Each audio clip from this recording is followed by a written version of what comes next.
Welcome to Mastering Meta Robots, a step-by-step guide created by SEOPress.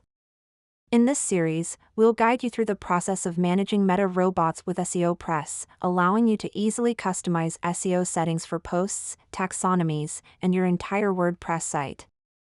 You're watching the SEOPress channel. Let's get started. Need to make a quick change to the Meta Robots tag for a specific post? SEOPress makes this easy.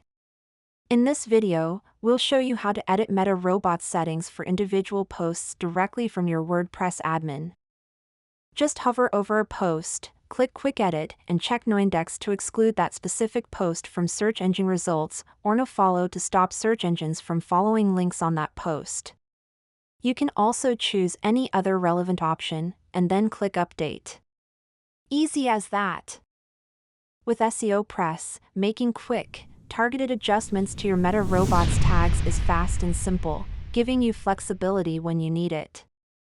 In our final video, we'll dive into advanced site-wide Meta Robots options in SEOPress. Let's finish strong. Thank you for watching, and happy optimizing with SEOPress.